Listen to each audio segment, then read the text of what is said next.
Hello everyone, आप सभी का अर्जुना के डिजिटल मंच पे स्वागत है। और आज से हम अर्जुना क्लासेस के यूट्यूब चैनल और आपका जो अर्जुना डिजिटल ऐप है उसमें पीएससी मेंस एस्पिरेंट के लिए एक ख़ास सीरीज स्टार्ट कर रहे हैं। बहुत सारे ऐसे मेंस के सब्जेक्ट जो नए आपके जोड़े गए, जैसे 2018 में ही देखेंगे आपका इंडियन ज्योग्राफी हो गया, या वो विषय जो पहले से अपने विस्तार में बढ़ चुके हैं उन विषयों में, जैसे आपका इंडियन हिस्ट्री का पार्ट हो गया, आपका पब एड और कॉन्स्टिट्यूशन को जोड़ करके एक नया जो फॉर्मेट लाया गया, फिलॉसफी हो गया। ऐसे सभी सब्जेक्ट के पार्ट से उन कोर टॉपिक्स को जहां से क्वेश्चन आपके संभावित बन सकते हैं आने वाली मुख्य परीक्षा में, उन टॉपिक्स को हम देखेंगे। लॉन्ग क्वेश्चन जनरली यहाँ से हम लॉन्ग क्वेश्चन को ही डील करेंगे जो 100 या 125 या 125 में आपके प्रोबेबल बनते हैं। साथ ही आपके इन सभी विषयों से जुड़े हुए जो प्रेजेंटेशन का तरीका क्या हो, जैसे इंडियन ज्योग्राफी, आज तो मैं सबसे पहले इंडियन ज्योग्राफी के ही पार्ट से आपका स्टार्ट करूँगा इस सेशन को। और ज्योग्राफी में जैसे मैं कोई भी एक लॉन्ग क्वेश्चन ले रहा हूं तो लॉन्ग क्वेश्चन वहां तो समझना होगा कि पहले हमारे इंडियन ज्योग्राफी से जो क्वेश्चन आ रहे, बहुत से सारे बच्चे को समझ भी नहीं आता है कि भाई क्वेश्चन पूछा गया है तो उस प्रश्न में हमें लिखना क्या है। फिलॉसफी में भी यही होता है। तो हम संभावित प्रश्नों को भी देखेंगे, कोर टॉपिक्स भी देखेंगे जहां जहां से प्रोबेबल जो प्रश्न बनते हैं, और लिखने का हमारा तरीका क्या होगा एज ए लॉन्ग आंसर में। तो मैं आज सबसे पहले स्टार्ट करूंगा अपने इंडियन ज्योग्राफी से, जिसमें हम देखेंगे भारत के नेचुरल रीजन्स ऑफ इंडिया या भारत के भौतिक प्रदेश। ठीक, भारत के भौतिक प्रदेशों में जो सबसे पहला इंपॉर्टेंट जो टॉपिक हमें समझना है, प्रायद्वीपीय पठार, द पेनिनसुला ऑफ इंडिया। ठीक है, प्रायद्वीपीय पठार में आपके अभी 2019 के भी मेंस में जो अभी मार्च 2020 में आपके हुए हैं, एक लॉन्ग क्वेश्चन पूछा गया था, प्रायद्वीपीय पठार की संरचना का वर्णन कीजिए। चूंकि भारत में भौतिक प्रदेश को अगर आप देखेंगे, जनरली जो बड़े क्लासिफाइड में आपके भूगोलवेत्ताओं ने सामान्यतः भौतिक प्रदेशों को स्वीकार किया, वो 4 प्रकार के भौतिक प्रदेश हैं। ठीक है, जैसे हम देखेंगे उत्तर से आपके पूर्व की ओर उत्तर के पर्वतीय प्रदेश,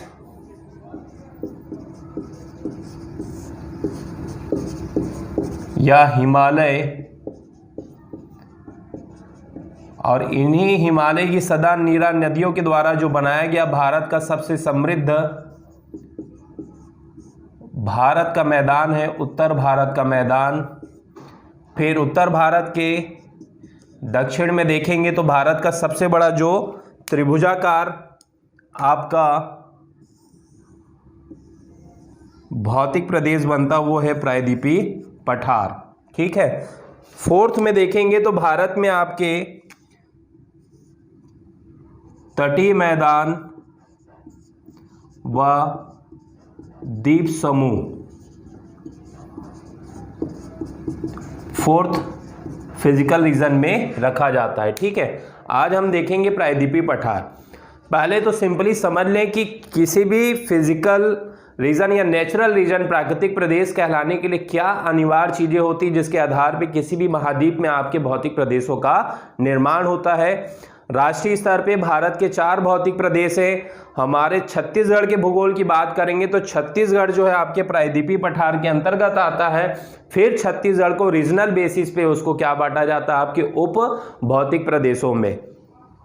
भौतिक प्रदेश सामान्यतः किसी भी आपके भूखंड या महाद्वीप में वहां पाए जाने वाले भौतिक स्वरूप, फिजिकल फीचर्स,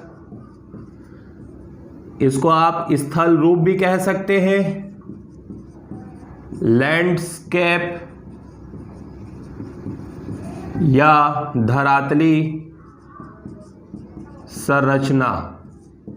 देखिए, जितना उसको हम एक्सटेंड करके समझेंगे ज़्यादा बेहतर रहेगा। तो भौतिक प्रदेश कहलाने के लिए सबसे जो पहला अनिवार्य जो आपका बेसिस होता है वहाँ के भौतिक स्वरूप। जैसे आपको पता है, अगर हम पूरे भारत को अगर 32 लाख वर्ग किलोमीटर को उसके भौतिक स्वरूप यानी लैंडस्केप में बांटेंगे तो लगभग 43% प्लेन यानी कि मैदान, 28% प्लेट्यू यानी पठार और लगभग 19% आपका क्या आ जाएगा, पर्वतों का स्वरूप आ जाएगा। यह हमारे भारत में अगर आप देखेंगे तो बड़े स्तर पे बनाए गए आपके क्या है, लैंडफॉर्म्स है, ये भौतिक स्वरूप कहलाते हैं। हमारे भारत में भी अगर आप देखेंगे इन चारों भौतिक प्रदेशों के जो आपके स्थल रूप या धरातली जो संरचना है जो आपकी, वो क्या मिलेगी आपको, 3 अलग अलग रूप में मिलेगी। मैदान यानी कि आपके समुद्र की ऊंचाई से 300 मीटर का जो आपका धरातली स्वरूप रहेगा। फिर यदि वो 700 मीटर की ऊंचाई में और जिसका शीर्ष आपका जेनिथ नुकीला होगा, ये आपके पर्वत में आ जाएगा। वह भौतिक स्थल रूप जिसकी ऊंचाई 700 मीटर से ही अधिक है पर्वत के समान, लेकिन शीर्ष भाग आपका समतल है, ये किस में शामिल हो जाएगा, आपके पठार में शामिल हो जाएगा। ठीक है, तो पहले भौतिक प्रदेश के लिए जो अनिवार्य जो आपका बेसिस है वो है उसका स्थल रूप। दूसरा अगर हम देखें वो है उसकी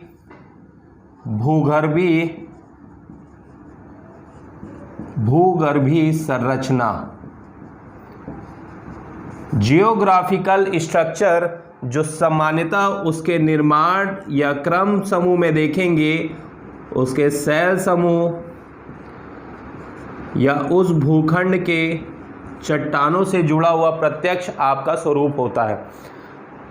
प्रायद्वीपीय भारत से जुड़ा हुआ यही एक क्वेश्चन आपका पूछा गया था 2019 पीसीएस मेंस में, इंडियन ज्योग्राफी में प्रायद्वीपीय पठार की संरचना का वर्णन करिए। ठीक है, भौतिक प्रदेश के बेसिस को समझ गए तो आप समझ जाइए भारत के हर भौतिक प्रदेश में एक आइडियली आदर्श आपको, इसलिए आज प्रायद्वीपीय पठार का भाग रख रहा हूं ताकि हम उसके माध्यम से हमारे जो बाकी 3 भौतिक प्रदेश हैं वहां से आपके क्वेश्चन जो जनरेट हो सकते हैं, आपको कैसे डायमेंशन में अलग अलग जो उसके आयाम है उसको आप समझ करके बेहतर तरीके से आप प्रेजेंटेशन दे सकते हैं, इसलिए हम इस पे आज ज़्यादा वर्कआउट करेंगे। ठीक है, तो चलिए सेकेंड हो गया आपका भूगर्भीय संरचना। अब थर्ड जो आपके किसी भी भौतिक प्रदेश के लिए अनिवार्य बेसिस होता है वहाँ का क्लाइमेट, वहाँ की जलवायु। अब भारत के चारों भौतिक प्रदेश को देख लीजिए, भारत के आपके जलवायु स्थिति को प्रभावित करने वाले कारकों के आधार पर हिमालय, उत्तर भारत के मैदान, प्रायद्वीपीय पठार और तटीय मैदान और द्वीप समूह, आपको चारों भौतिक प्रदेशों की अपनी विशिष्ट जलवायु आपकी क्या दिखेगी, विशिष्टता दिखेगी।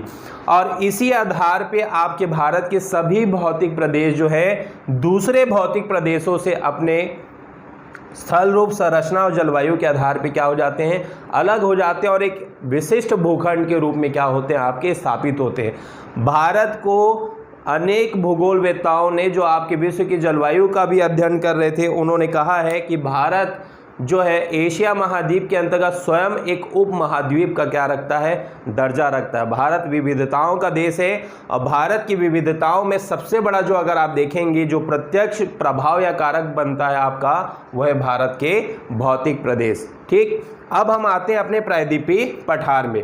प्रायद्वीपीय पठार को इसी आपके 3 बेसिस के आधार पे हमें अपने प्रायद्वीपीय पठार से बनने वाले प्रश्नों को भी समझना होगा। ठीक है, चलिए अब आते हैं हम अपने प्रायद्वीपीय पठार में। द पेनिनसुला ऑफ इंडिया, प्रायद्वीपीय पठार।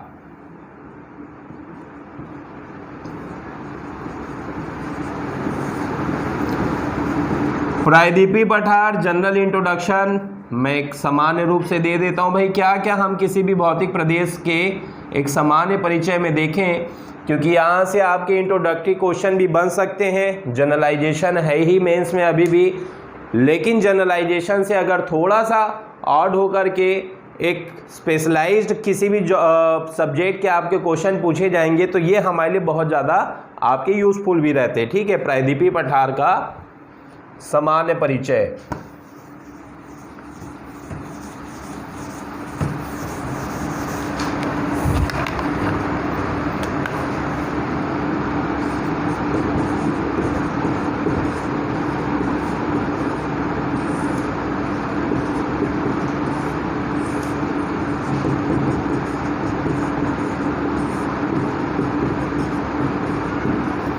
सबसे पहले तो हमें ये जानना जरूरी है कि कोई भी भौतिक प्रदेश हमारे भारत के भौतिक रूप से किस क्षेत्र विशेष में आपका स्थित है, विस्तार, उसका ओरिजिन, उस भौतिक प्रदेश का विकास। भारत के हर अपने एक भौतिक प्रदेश के विकास की अपनी एक कहानी है, ठीक है। फिर भौतिक स्वरूप के आधार पर उसका क्लासिफिकेशन, इनको देखना है। तो चलिए हम देखते हैं पहले प्रायद्वीपीय भारत को।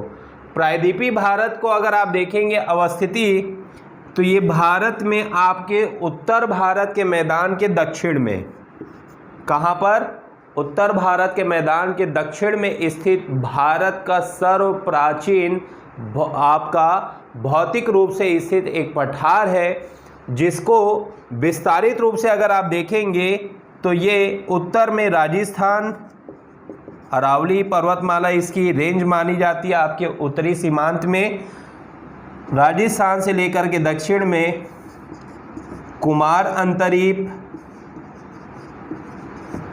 और पूर्व में देखेंगे पश्चिम बंगाल। पश्चिम बंगाल में स्थित जो गारो राजमहल गैप है, गारो राजमहल या मालदा गैप,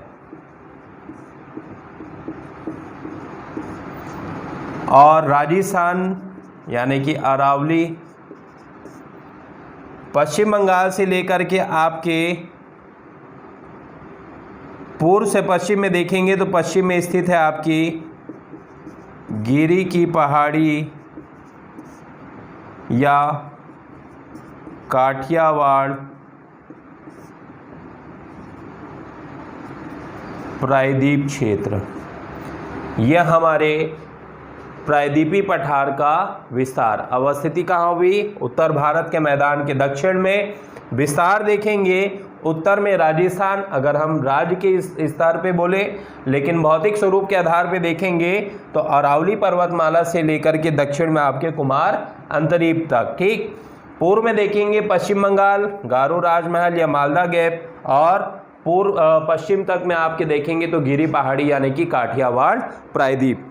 आकार हमारे इस प्रायद्वीपीय पठार का देखेंगे तो भारत का सबसे बड़ा क्षेत्रफल का भौतिक प्रदेश है। 10 लाख वर्ग किलोमीटर लगभग आपकी इसकी एक क्षेत्रफल में आपकी स्थिति मानी जाती है। उत्तर में ये चौड़ा है, लेकिन दक्षिण की ओर ये क्या हो जाता है आपका, इसका शीर्ष भाग नुकीला। तो ये एक त्रिभुजाकार के रूप में क्या होता है, आपके आकार के रूप में दिखाई देता है, ठीक है। अब इसका उद्भव, ये हमारा अवस्थिति हो गया, ये आपका विस्तार हो गया। ये सब 30 वर्ष में भी आपके काम आ सकते हैं ये। अब यहाँ से अगर 30 वर्ष में कोई क्वेश्चन बनेगा प्रायद्वीपीय पठार के उसके भौतिक स्वरूप के आधार पे विस्तार को समझाइए, तो सीधे सीधे आपको अरावली उत्तर से लेकर के दक्षिण में कुमार अंतरीप, और पूर्व में आपके गारो राजमहल गैप से आपके पश्चिम में कहाँ तक, गिरी पहाड़ी तक इसका क्या मिलेगा, विस्तार मिलेगा, ठीक। उद्भव, उद्भव में एक शब्द जो जुड़ जाता है प्रायद्वीपीय पठार में, भारत का सर्व प्राचीन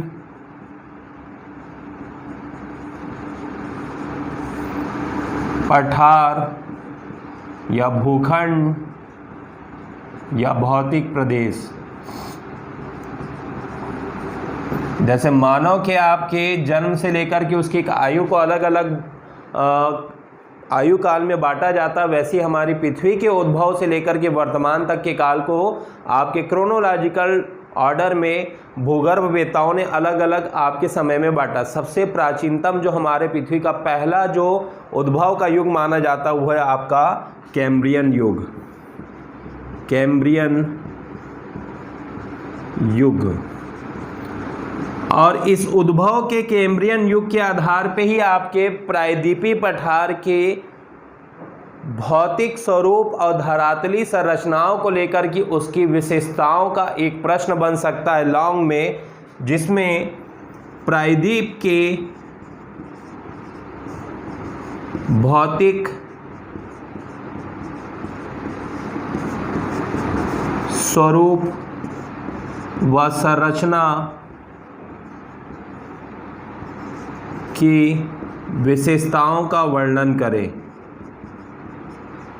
देखिए बहुत ही सिंपली वे में आप इस क्वेश्चन को बना सकते हैं। 100 या 125 वर्ड्स में आपका ये क्वेश्चन बन सकता है। अगर आपको प्रायद्वीपीय भारत का उद्भव और विकास ये दो आपके कॉन्सेप्ट क्लियर हैं तो यहाँ से कोई भी बनने वाला प्रश्न आपके लिए मुश्किल नहीं रहेगा। देखिए उद्भव हुआ है कब? आपके कैम्ब्रियन युग में। विकास हमारे प्रायद्वीपीय भारत जो है, हमारे भारत में जो सबसे प्राचीनतम भूखंड माना जाता है, ये मुख्यतः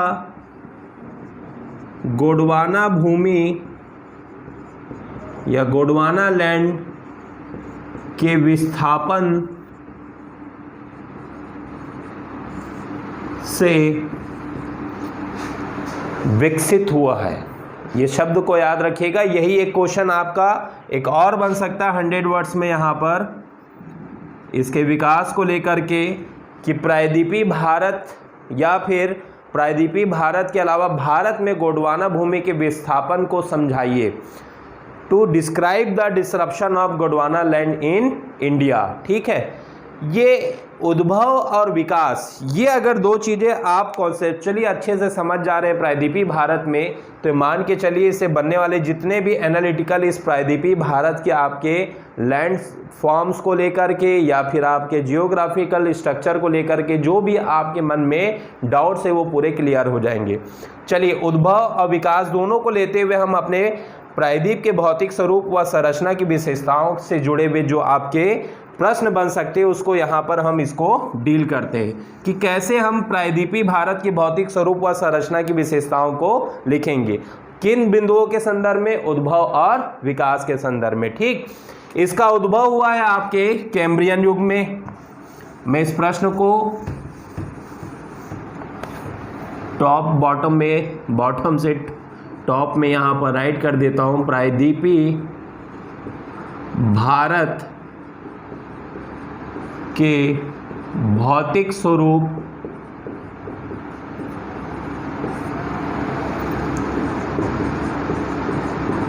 व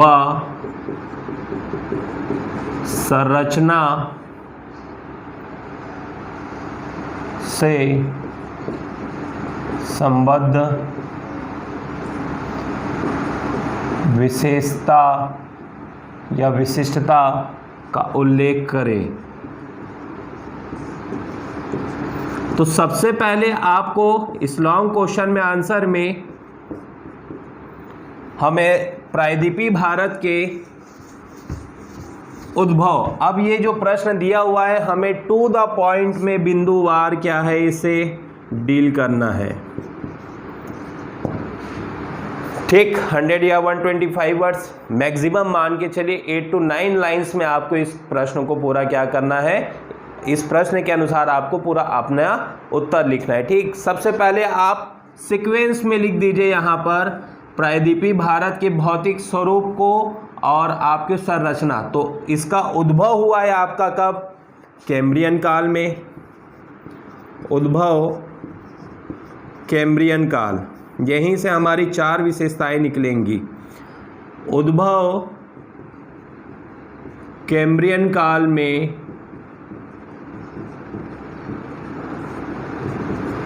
जिसके कारण ये हमारे भारत के क्रोनोलॉजिकल ऑर्डर में अगर देखा जाए सबसे प्राचीनतम भौतिक स्वरूपों में शामिल है, क्योंकि तीसरे सिनोजोइक टर्शरी इपोक में हिमालय बना आपका। अंतिम देखेंगे तो आपके नियोजोइक काल में आपका किसका निर्माण होता? उत्तर भारत के मैदान का। और जब आपका प्रायद्वीपीय पठार स्थित हो जाता है तो आपके जो लगे हुए तटीय जो मैदान है वो भी प्रायद्वीपीय पठार के बाद में क्या होते हैं? कोस्टल प्लेन्स का निर्माण होता है। तो उद्भव इसका कैम्ब्रियन काल में हुआ, इसलिए ये इस आधार पे भारत का सर्वप्राचीन या ये कह सकते हैं विश्व के, आप विश्व के भी सर्वप्राचीन आपके पठारों में आप इसको क्या कर सकते हैं? शामिल कर सकते हैं। विश्व का सर्व प्राचीन, वो क्यों है मैं इसके गोंडवाना विस्थापन के सिद्धांत से आपको इसको स्पष्ट कर दूंगा। विश्व का सर्व प्राचीन प्रायद्वीपीय पठार क्षेत्र। ठीक, कैम्ब्रियन काल में जो भी आपके भूखंड को अगर आप देखेंगे जिसका उद्भव हुआ है, उन भूखंड की जो आपकी स्थिति को देखेंगे तो ये स्टेबल आपके ब्लॉक माने जाते हैं, स्टेबल ब्लॉक्स। क्या मतलब हुआ? स्थिर भूखंड।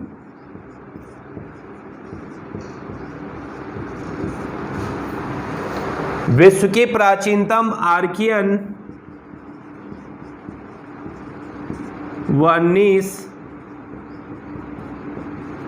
की चट्टानों से बना, इसलिए यहाँ की चट्टानें या शैल जो है अपने स्वरूप में क्या है? कठोर है। स्थिर भूखंड स्टेबल ब्लॉक जो है आपका लगातार प्राकृतिक अपरदन व अपक्षय जैसी क्रियाओं से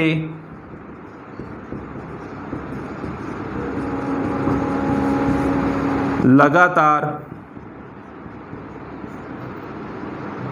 प्रभावित हो रहे हैं, और इसका प्रमाण है प्रायद्वीपीय भारत का अपवाह तंत्र। निरंतर आपके अपरदनकारी क्रियाओं के कारण यहाँ की जो नदियाँ हैं अपने बेस लेवल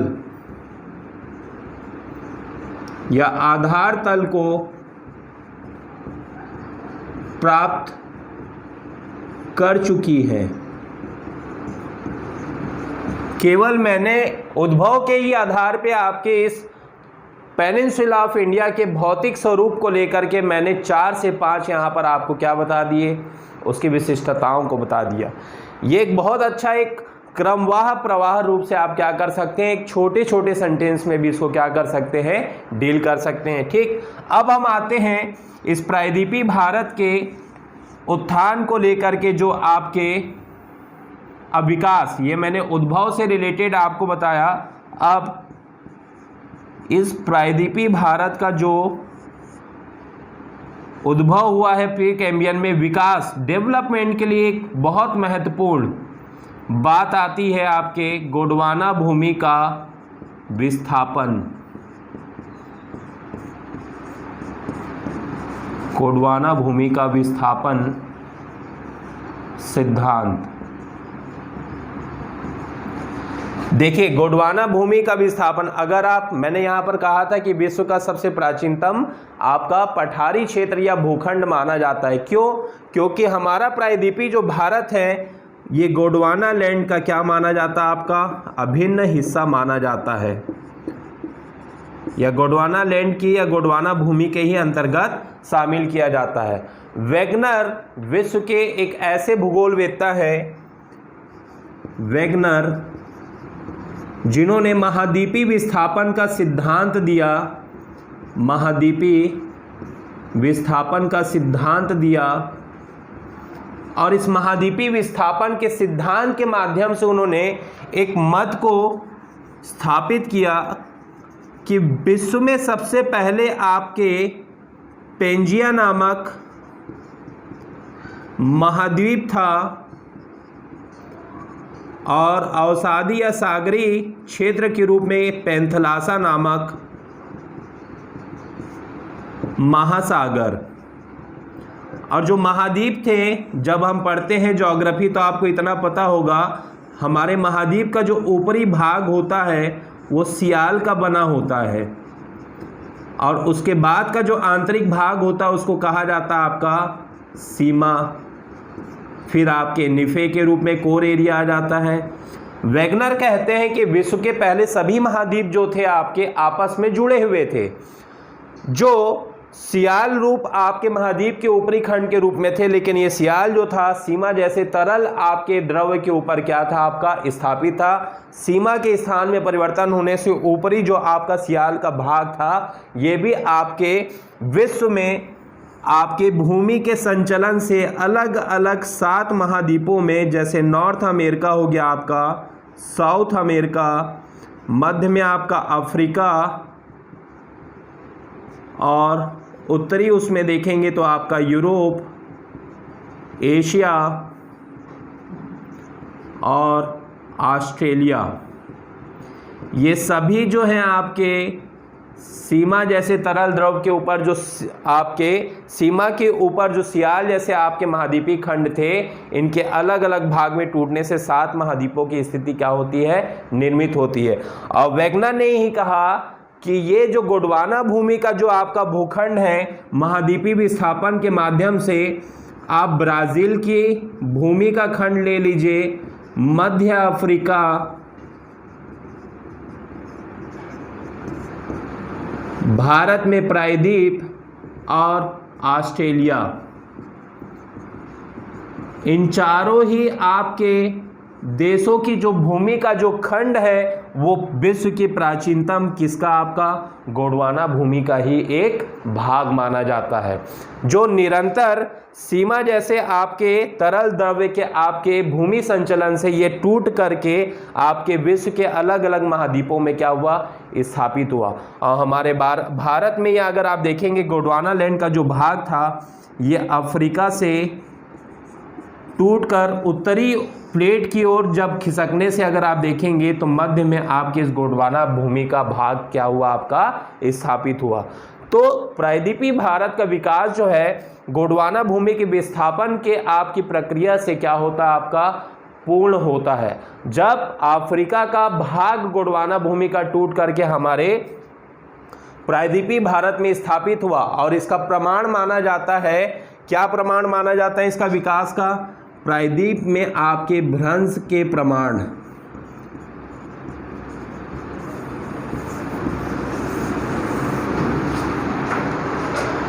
भ्रंश यानी कि सामान्यतः जब चट्टानों के आपसी संपर्क से उसमें टूट फूट की जो क्रियाएं होती है और जो दरारी जो आपके उसके भ्रंश के जो प्रमाण रहते हैं वो किस रूप में जाने जाते हैं, आपके भ्रंश यानी कि फॉल्टिंग प्रोसेस।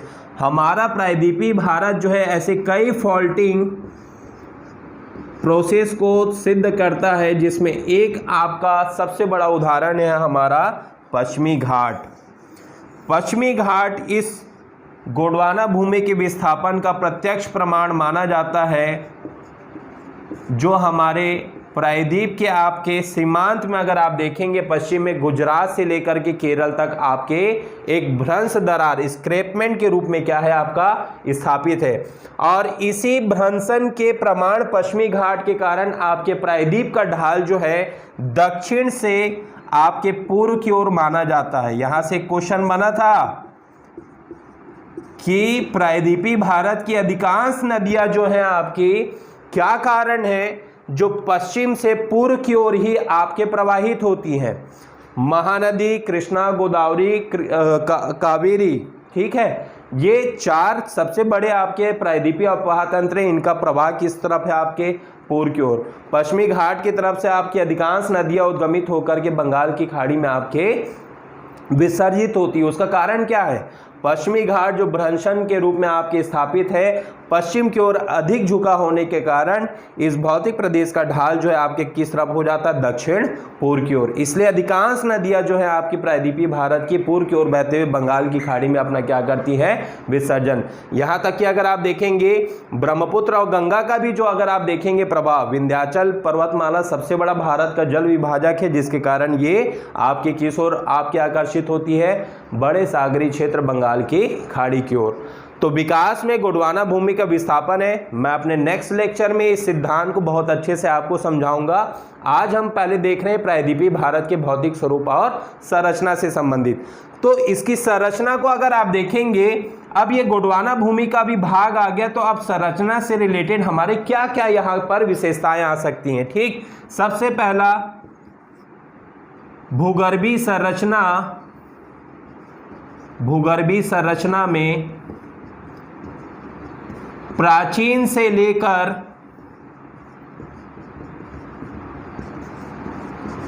नवीनतम सेल संरचना विद्यमान है। प्रायद्वीपीय भारत की सबसे बड़ी आपकी इसकी संरचना की विशेषता यह है कि कैम्ब्रियन काल की प्राचीनतम भूखंड तो है ही, गोंडवाना भूमि के भी आपके शामिल हो जाने से और पुराने कैम्ब्रियन खंड के लगातार अपरदन अपक्षय से आपके प्राचीन सेल से नवीनतम आपकी सेल संरचनाएं या सेल समूह यहाँ विद्यमान है। आपको यहाँ पर आर्कियन भी मिलेगी प्रायद्वीपीय भारत में, और कुछ इसका भाग प्रायद्वीप का जो है आपके समुद्र में आपके जो तटीय क्षेत्रों में देखेंगे धंस जाने के कारण कुछ समुद्री अवशेषों या फिर आपके फोसाइल के कारण अगर आप देखेंगे यहाँ पर दूसरी धारवाड़ क्रम की भी आपकी चट्टानें क्या होती है, समान रूप से पाई जाती हैं। कडप्पा हो गया आपका, विंध्य सेल समूह हो गया, दक्कन के पठार में लावा दरारी उद्भेदन से आपके दक्कन ट्रैप या लावा ट्रैप भी जिसको कहा जाता है, गोंडवाना तो है ही आपके जहाँ से कोयला हमें मिलता है। ये सब इसकी क्या हो जाएगी, संरचना की विशिष्टता हो जाएगी।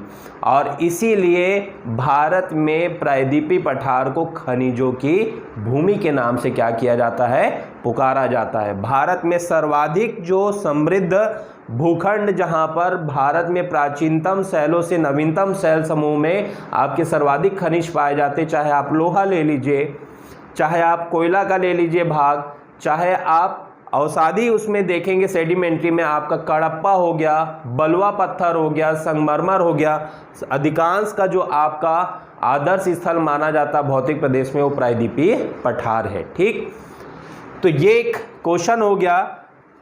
नेक्स्ट जो है आपका प्रायद्वीपीय भारत के अब भौतिक वर्गीकरण को लेकर के जो नेक्स्ट क्वेश्चन बन सकता है, प्रायद्वीपीय भारत का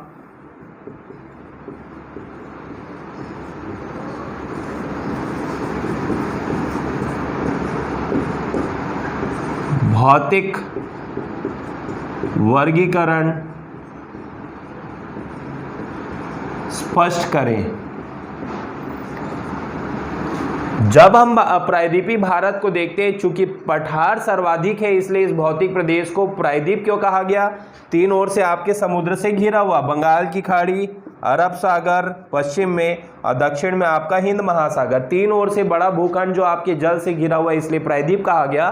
स्थल रूप में सर्वाधिक इसमें क्या मिलते हैं, आपके पठार मिलते हैं, इसलिए इसको क्या कहा जाता है, प्रायद्वीपीय पठार। लेकिन प्रायद्वीपीय भारत के भौतिक वर्गीकरण को हम अगर देखेंगे तो यहाँ के स्थल रूप या स्थिलाकृति के रूप में, लैंड फॉर्म्स के रूप में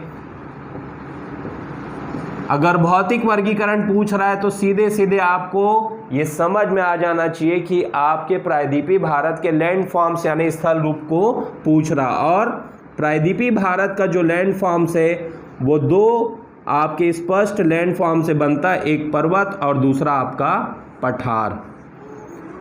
भारत के सर्व प्राचीन रेसिडुअल माउंटेन या अवशिष्ट पर्वत, भारत में अवशिष्ट पर्वतों का पालना या घर अगर आप देखेंगे वो भौतिक प्रदेश में आपके प्रायद्वीपीय पठार को ही कहा जाता है।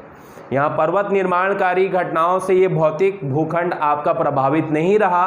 कैम्ब्रियन युग की बनी हुई आपकी ठोस चट्टानी पर्वतों की संरचना के कारण इन पर्वतों में कोई भी भू संचलन से इनकी ऊंचाई में ना तो कोई प्रभाव पड़ता है, बल्कि इनकी जो पर्वत की ऊंचाई है उनमें बल्कि क्या होता है, क्षरण होता है, ये अपने स्वरूप को खोते हैं, इसलिए इसको हम क्या कहते हैं, अवशिष्ट पर्वत। ठीक है, इन अवशिष्ट पर्वतों के साथ साथ अगर आप देखेंगे पर्वत पूछा जा सकता है 30 वर्ड्स में एक कॉन्सेप्चुअल क्वेश्चन यहां बन सकता है कि प्रायद्वीप अवशिष्ट पर्वतों का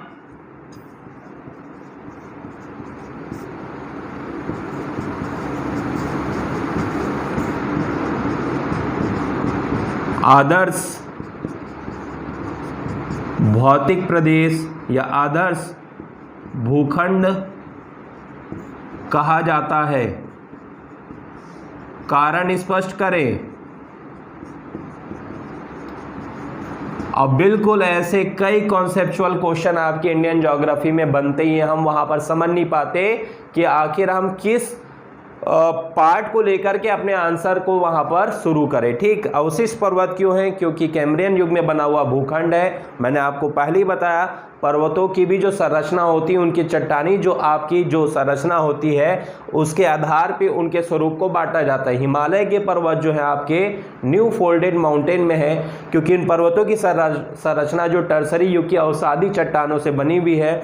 यदि भूकंप आएगा तो पर्वतों की ऊंचाई में वृद्धि होगी, या तो नए गार्ज बनेंगे या फिर नए आपके स्थल रूप का वहां पर क्या होगा, निर्माण होगा। अभी हाल ही में आपके माउंट एवरेस्ट की ऊंचाई आपकी 25 मीटर क्या मानी गई, बढ़ी हुई मानी गई है। क्यों बढ़ी उसकी ऊंचाई? क्योंकि वह एक न्यू फोल्डेड माउंटेन है। तीसरे सीनोजोइक काल के टर्सरी उपोक में उद्भव हुए जितने भी पर्वत होते हैं उनको न्यू फोल्डेड माउंटेन में रखा जाता है। लेकिन कैम्ब्रियन युग में बने हुए अधिकांश पर्वत जिनकी भूखंड स्टेबल ब्लॉक होता है, कठोर संरचना होती है, ऐसे पर्वत अपने निर्माणकारी जो आपकी प्रक्रियाएं होती उनमें नहीं संचालित होती, बंद हो जाती है, उनका क्षरण होता, अपक्षय होता है, जिससे कोई भी नया स्थल रूप नहीं बनता। ठीक, पर्वत हो गए ये आपके, इसको बाकायदा आप बता सकते हैं कि क्यों अवशिष्ट पर्वतों का आदर्श भूखंड है। तो इसके उद्भव को ही लेकर के आपको यहाँ पर अपने 2.5 लाइन का आंसर क्या करना है, डील करना है। ठीक है, तो इस स्थल रूप में पहले अवशिष्ट पर्वत आएंगे। अब इन अवशिष्ट पर्वतों का अगर आप देखेंगे, इसको भी हम नेक्स्ट लेक्चर में डील करेंगे। आज में पहले लेक्चर से पूरे प्रायद्वीपीय भारत के बनने वाले जो आपके डायमेंशन में प्रश्न हो सकते हैं उनको मैंने यहाँ पर बताने का प्रयास किया। एक पूरा फुल हमने लॉन्ग आंसर यहाँ पर डील किया है। अब सेकेंड जो है आपका गोंडवाना भूमि का विस्थापन, ये नेक्स्ट लेक्चर में रहेगा। और थर्ड प्रायद्वीपीय भारत के भौतिक वर्गीकरण। लेकिन हम समझ जाते हैं कि इसमें आखिर लिखना क्या क्या है हमें। ठीक है, पर्वतों में अगर आप देखेंगे प्रायद्वीप भारत के उत्तरी सीमांत में जो स्थित आपका पर्वत है, यहाँ से भी एक क्वेश्चन बन सकता है, प्रायद्वीपीय भारत के सीमांत पर्वतों का वर्णन करिए।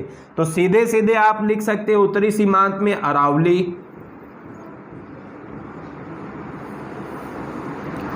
उत्तर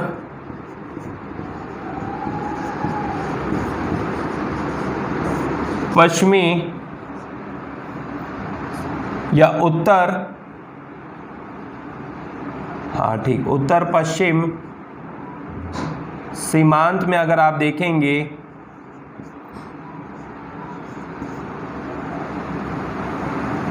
उत्तर सीमांत में आपका आएगा विंध्य पर्वतमाला। उत्तर पश्चिम में चूंकि ये आपके लगभग गुजरात से लेकर के दिल्ली तक जो आपके रायसीना हिल्स तक जो आपका विस्तारित है वो है अरावली। और उत्तर या पूर्वी सीमांत में पूर्वी घाट, ईस्टर्न वैली, पश्चिमी सीमांत में पश्चिमी घाट, वेस्टर्न वैली। इसको मैं थोड़ा यहाँ मैप में भी आपका मेंशन कर देता हूँ तो आपको बेहतर तरीके से समझ में आ जाएगा। प्रायद्वीपीय भारत के सीमांत पर्वतों की स्थिति को स्पष्ट करिए। तो आपका उत्तर पश्चिम में देखेंगे तो आपके दिल्ली के रायसीना हिल से जो गुजरात तक का आएगा पार्ट उत्तर पश्चिम का, ये अरावली। और विशुद्ध रूप से जो उत्तरी सीमांत पर्वत माना जाता है प्रायद्वीप का वो है आपका विंध्य। और पूर्वी सीमांत जो आपके भारत में अगर आप देखेंगे उड़ीसा से आपके तमिलनाडु तक जो आपका विस्तारित है वो है पूर्वी घाट।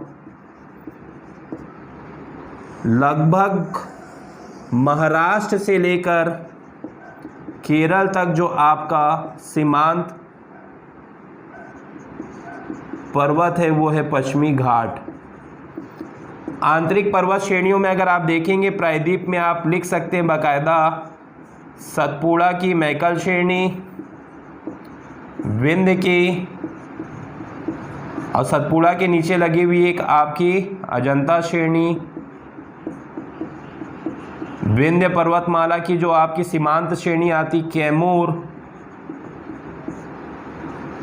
और पार्श्वनाथ की श्रेणी। ये क्या हो गए, इसके आपके पर्वत हो गए। तो ये आपके पर्वतों में हमें इस सीमांत स्थिति के आधार पे इतने पर्वतों को आपको यहाँ पर डिस्क्राइब करना रहेगा। प्रेजेंटेशन कैसा रहेगा नेक्स्ट लेक्चर में मैं आपको एक्सप्लेन करूँगा। यहाँ के पठारों को विशिष्ट रूप से आपके 4 बड़े भागों में बांटा गया है। सबसे बड़ा जो आपका पठार का भाग है वो है दक्कन प्लेटियो यानी दक्कन का पठार। हमने 4 सीमांत पर्वत, 4 पर्वत को भी हम क्या करेंगे, इसको निर्धारित करेंगे। दूसरा है मध्यवर्ती पठार, जिसमें मध्य प्रदेश के मालवा, बुंदेलखंड, बघेलखंड का पठार, ये सभी इसमें क्या हो जाएंगे, शामिल हो जाएंगे। पूर्वी पठार, छोटा नागपुर का पठार, गारो राजमहल गैप के बाद देखेंगे मेघालय का पठार, जो मेघालय राज्य में है लेकिन किस भौतिक प्रदेश के अंतर्गत आता है, आपके प्रायद्वीपीय पठार के अंतर्गत। और चौथा है आपका काठियावाड़ का पठार। ये दोनों ही 30 वर्ष में आपके लैंड फॉर्म्स को पूछा जा सकता है कि प्रायद्वीपीय पठार के आपके सीमांत पर्वतों का की स्थिति बताइए, या अवशिष्ट पर्वतों का आपका आदर्श स्थल क्यों माना जाता है। प्रायद्वीपीय पठार के पठारों का भौतिकी आधार पे जो आपका वर्गीकरण किया गया लैंड फॉर्म्स का, उनका आप नाम बताइए। दक्कन पठार, मध्यवर्ती, पूर्वी और काठियावाड़ का पठार। ठीक, आज के लिए हम इतना ही रखते हैं। नेक्स्ट फिर प्रायद्वीपीय पठार के सेकंड लेसन में हम इसके दूसरे अपने कॉन्सेप्चुअल क्वेश्चन को देखेंगे। चलिए फिर नेक्स्ट सेशन में मिलते हैं। ओके।